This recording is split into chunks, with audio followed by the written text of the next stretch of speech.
Halo semua, pada video ini kita akan membahas tentang produksi pengemasan.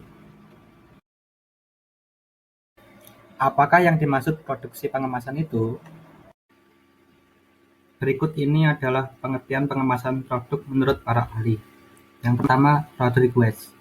Pengemasan merupakan kegiatan yang merubah kondisi dan bahan pangan dengan penambahan senyawa aktif sehingga mampu menjanjang umur simpan dari bahan pangan yang dikemas dan juga meningkatkan keamanan serta tetap mempertahankan kualitas. Kedua, titik Wijayani.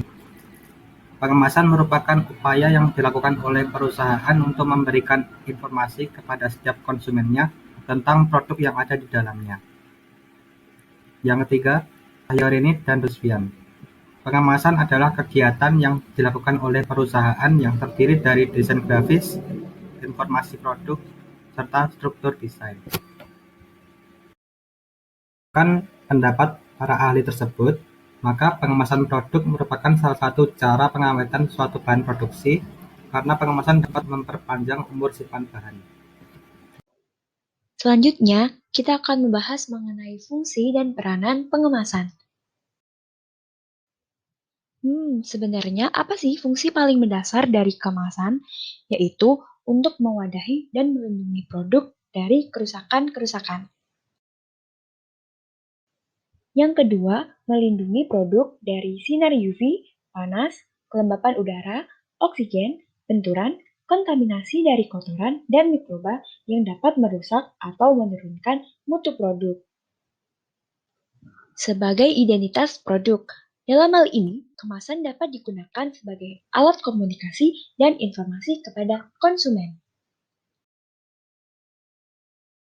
Yang keempat, meningkatkan efisiensi. Misalnya, memudahkan perhitungan, memudahkan pengiriman, dan juga penyimpanan. Hal ini sangat penting dalam dunia perdagangan. Selanjutnya, melindungi pengaruh buruk dari luar dan dari produk di dalamnya. Misalnya, jika produk yang dikemas berupa produk berbau tajam, air keras, gas beracun, dan lain-lain, maka dengan mengemas produk ini dapat melindungi produk-produk lain di sekitarnya. Yang keenam, memperluas pemakaian dan pemasaran produk. Misalnya, penjualan kecap dan sirup mengalami peningkatan. Itu sebagai akibat dari penggunaan kemasan botol plastik. Dan kemudian, fungsi tambahan dari kemasan, yaitu sebagai sarana informasi dan iklan, menambah daya tarik calon pembeli, dan memberi kenyamanan bagi pemakai.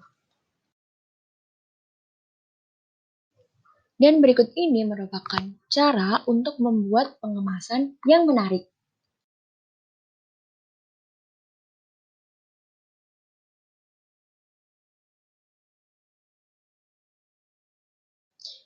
Dan peranan penting dari pengemasan yaitu sebagai identitas produk, penghias produk, media promosi, dan media penyuluhan atau petunjuk cara penggunaan dan manfaat dari produk tersebut. Klasifikasi kemasan.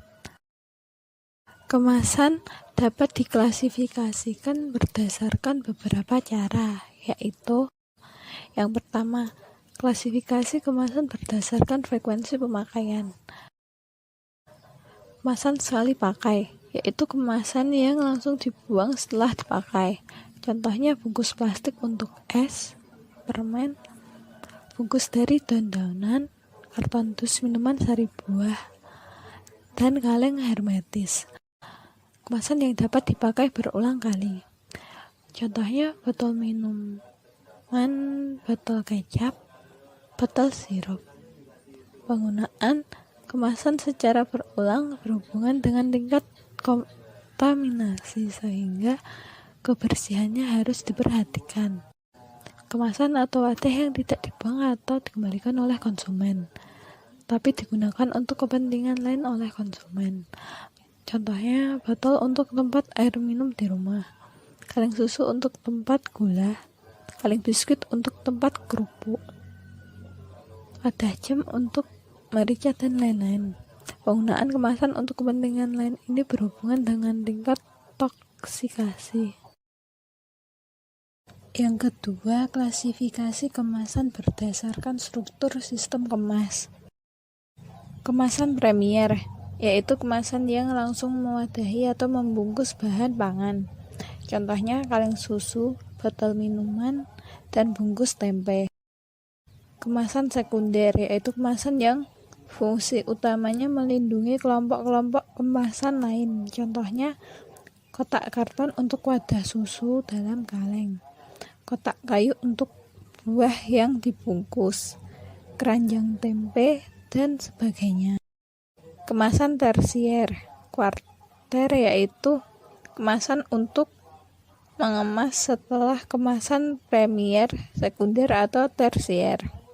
Kemasan ini digunakan untuk pelindung selama pengangkutan.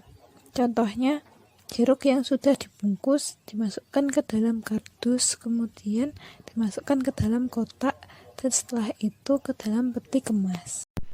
Yang ketiga, klasifikasi kemasan berdasarkan sifat kekakuan bahan kemasan. Kemasan fleksibel, yaitu bahan kemasan yang mudah dilenturkan tanpa adanya retak atau patah, misalnya plastik, kertas, dan foil. Kemasan kaku, yaitu bahan kemas yang bersifat keras, kaku, tidak tahan lenturan, dan patah bila dibengkokkan. Misalnya kayu, gelas, dan logam. Kemasan semi kaku atau semi fleksibel, yaitu bahan kemas yang memiliki sifat-sifat antara kemasan fleksibel dan kemasan kaku. Misalnya botol plastik dan wadah bahan yang berbentuk pasta. Yang keempat, klasifikasi kemasan berdasarkan sifat perlindungan terhadap lingkungan.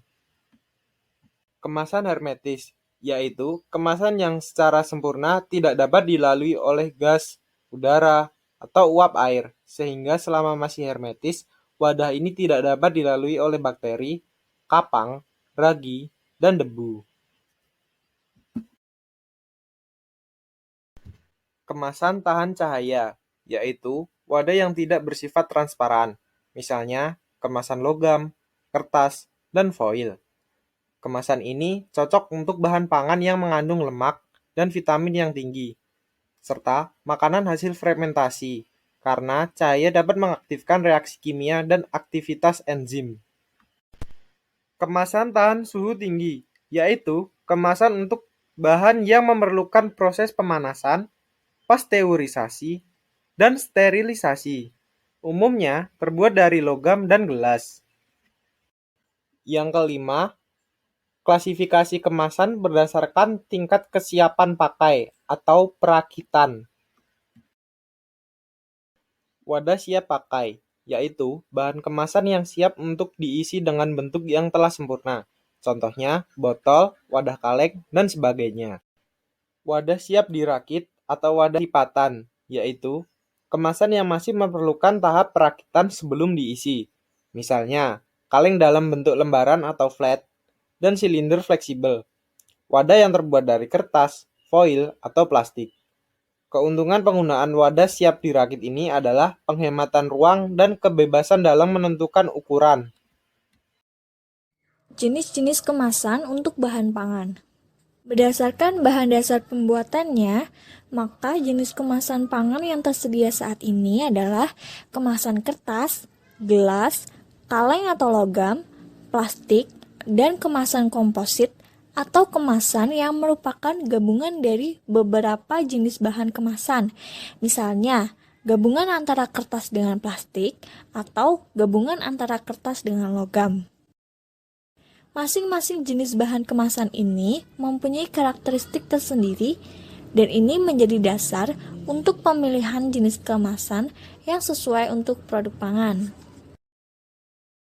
Selain jenis-jenis kemasan yang sudah disebutkan tadi, saat ini juga dikenal kemasan edible dan kemasan biodegradable. Kemasan edible adalah kemasan yang dapat dimakan karena terbuat dari bahan-bahan yang dapat dimakan seperti pati, protein atau lemak.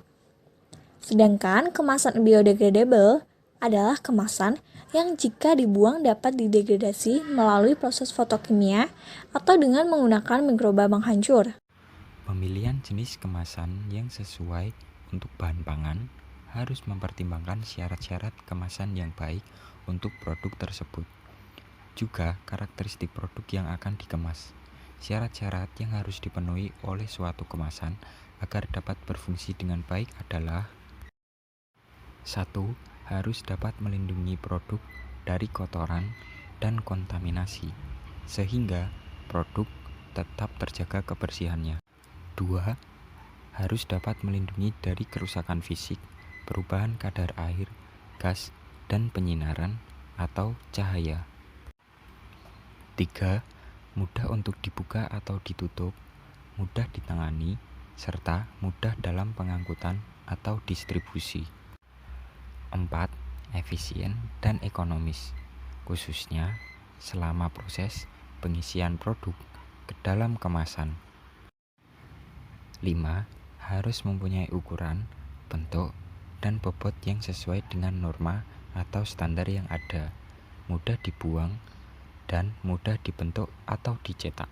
Terakhir, dapat menunjukkan identitas, informasi, dan penampilan produk yang jelas agar dapat membantu promosi atau penjualan. Sekian riset dari kelompok kami. Terima kasih.